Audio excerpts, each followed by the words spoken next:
उत्तर प्रदेश के मैनपुरी इलाके में एक बहुत ही पुरानी और वीरान कोठी है, जिसके इर्द गिर्द कई अनसुलझे सवाल घूमते हैं। आज के इस विश्लेषण में हम किसी मनगढ़ंत कहानी पर नहीं, बल्कि एक ठोस और तथ्यात्मक तहकीकात पर बात करने वाले हैं। उस खौफनाक रात को आखिर हुआ क्या था? इस कोठी के सन्नाटे में कुछ ऐसा छिपा है जिसे विज्ञान और तर्क से समझाना आज भी मुश्किल है। चलिए इस घटना के हर एक पहलू को बारीकी से समझते हैं। जरा सोचिए, आखिर क्या चीज किसी इंसान को ऐसी जगह जाने पर मजबूर करती है जहां से रोती हुई परछाइयों के साए जुड़े हों? ये सवाल हमारे इंसानी स्वभाव की एक बहुत अजीब सच्चाई को सामने लाता है। डरावनी किंवदंतियों और अनजानी चीजों के प्रति हमारा आकर्षण हमेशा से बहुत ज्यादा रहा है ना? जब किसी जगह को रहस्यमयी करार दे दिया जाता है तो वो रोमांच चाहने वालों को एक चुंबक की तरह अपनी तरफ खींचने लगती है। और बस इसी उत्सुकता ने उस सामान्य सी रात को एक खौफनाक दुस्वप्न में बदल दिया। अगर हम सभी अफवाहों को किनारे रख दें और केवल ठोस तथ्यों पर गौर करें, तो हमारे पास कुछ बेहद स्पष्ट और डरावने आंकड़े बचते हैं। ध्यान दीजिएगा, एक वीरान कोठी जो सालों से खाली पड़ी थी, 4 दोस्त जो कुछ नया रोमांच तलाश रहे थे, लेकिन सबसे ज्यादा चौंकाने वाली बात है आखिरी 2 आंकड़े। घटनास्थल से बरामद हुआ सिर्फ 1 लावारिस मोबाइल फोन और 0, जी हां, 0 जीवित बचे लोग। कोई भी सुरक्षित वापस नहीं लौटा जो बता सके कि वहां क्या हुआ था। ये सीधे तथ्य ही इस पूरी घटना की गंभीरता को बयां कर देते हैं। ठीक है, आइए इसमें गहराई से उतरते हैं और इस खौफनाक रात की पूरी टाइमलाइन को समझते हैं। सूरज ढलते ही यानी रात के समय कोठी के आसपास का माहौल बदलने लगा और अजीब सी रोने की आवाजें आनी शुरू हो गईं। फिर ठीक आधी रात के वक्त राहुल और उसके 3 दोस्त उस कोठी के अंदर दाखिल हुए और अगली सुबह जब वहां एकदम खौफनाक शांति छा चुकी थी, तब गांव वालों को कोठी के बाहर केवल वो एक मोबाइल फोन मिला। समय का ये छोटा सा चक्र दिखाता है कि कैसे चंद घंटों के भीतर ही सब कुछ हमेशा हमेशा के लिए बदल गया। मैनपुरी की लोक कथा।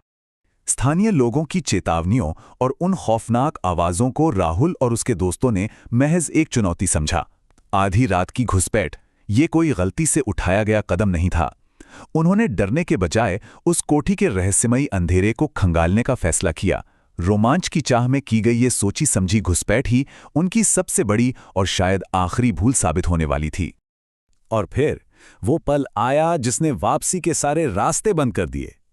चारों के अंदर पहुंचते ही माहौल अचानक बदल गया और एक भारी जोरदार आवाज गूंजी, धड़ाम।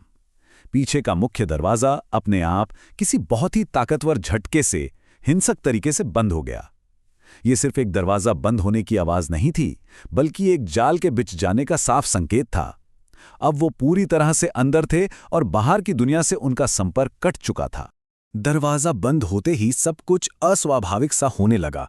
यहां एक शब्द आता है, प्रकटीकरण या मैनिफेस्टेशन। इसका मतलब है एक ऐसी असाधारण घटना जहां कोई अलौकिक शक्ति भौतिक रूप लेकर हमारी आंखों के सामने आ जाए। कोठी के अंदर की खाली दीवारों पर अजीब और विकृत परछाइयां रेंगने लगी थीं। ये परछाइयां किसी इंसान की तो बिल्कुल नहीं थीं। ऐसा लग रहा था मानो उस जगह की कोई रहस्यमयी ऊर्जा भौतिक रूप ले रही हो। सुनी सुनाई बातें अब एक ठोस और डरावनी वास्तविकता में बदल रही थीं। जब अंधेरा और खौफ अपने चरम पर होता है, तो रोशनी की एक छोटी सी किरण ही एकमात्र सहारा लगती है। बंद दरवाजे और रेंगती परछाइयों के बीच घबराहट में राहुल ने अपने मोबाइल फोन की टॉर्च चलाई। लेकिन उस टॉर्च की रोशनी में आखिर था क्या? उस घने दम घोटू अंधेरे को चीरती हुई सफेद रोशनी ने सामने कुछ ऐसा उजागर कर दिया जिसका सामना करने के लिए वे दूर दूर तक तैयार नहीं थे। टॉर्च की रोशनी सीधे सामने खड़ी एक आकृति पे पड़ी। एक औरत। उसके कपड़ों का रंग एकदम सफेद था। सफेद साड़ी जो उस गहरे अंधेरे में एक खौफनाक चमक पैदा कर रही थी। लेकिन सबसे ज्यादा रोंगटे खड़े करने वाली बात उसकी आंखें थीं। उन आंखों में कोई पुतली या सफेदी नहीं थी। वो पूरी तरह से काली थी, जैसे कोई गहरा अंतहीन गड्ढा हो। सफेद लिबास और उन स्याह काली आंखों का वो दृश्य इतना भयानक था कि किसी की भी रूह कांप जाए। यह उस कोठी के खौफनाक रहस्य का साक्षात रूप था। और ये बात बहुत ही स्पष्ट तरीके से दिखाती है कि कैसे कोठी का वो पूरा भौतिक ढांचा ही उनके खिलाफ हो गया था। जैसे ही वो भयानक साया धीरे धीरे उनकी तरफ बढ़ने लगा, उन चारों दोस्तों में दहशत फैल गई।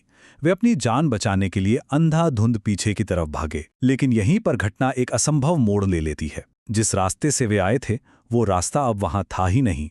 कोठी की दीवारें और गलियारे रहस्यमयी तरीके से बदल चुके थे। बाहर से एक साधारण खंडर दिखने वाली वो जगह अंदर से एक भूल भुलैया बन चुकी थी, जिसने भागने के हर संभावित रास्ते को पूरी तरह से बंद कर दिया था। जब वे भागने का रास्ता खोजते खोजते पूरी तरह से हताश हो चुके थे, तभी उस सन्नाटे को चीरती हुई ऊपर से एक आवाज गूंजी। ये आवाज किसी एक दिशा से नहीं, बल्कि पूरे माहौल से आ रही थी। शब्द थे, यहां आने वाले वापस नहीं जाते। इन शब्दों की गूंज किसी मौत के फरमान से कम नहीं थी। ये कोई साधारण चेतावनी नहीं थी, बल्कि एक अंतिम फैसला था। इस एक वाक्य ने उनकी जीवित बचने की रही सही उम्मीद को भी खत्म कर दिया। लावारिस सबूत। अगली सुबह की रोशनी के साथ जो सच्चाई सामने आई वो और भी ज्यादा खौफनाक थी। उस रात की शुरुआत और अंत के बीच का ये अंतर देखिए। एक तरफ वो 4 दोस्त थे जो बिना किसी डर के उत्सुकता के साथ उस पुरानी इमारत में घुसे थे, और दूसरी तरफ अगली सुबह की वो भयानक सच्चाई। कोठी के ठीक बाहर लावारिस हालत में पड़ा मिला केवल राहुल का वो मोबाइल फोन, जिसकी टॉर्च ने उस रात उस खौफनाक चेहरे को देखा था। चारों दोस्तों का दूर दूर तक कोई सुराग नहीं था। वे पूरी तरह से गायब हो चुके थे। हमारी ये पूरी तहकीकात अंततः इसी एक सवाल पर आकर टिक जाती है। अगर उस रहस्यमयी कोठी से बाहर निकलने वाली एकमात्र चीज वो निर्जीव मोबाइल फोन था, तो मांस और हड्डियों के वे 4 इंसान आखिर कहाँ लुप्त हो गए?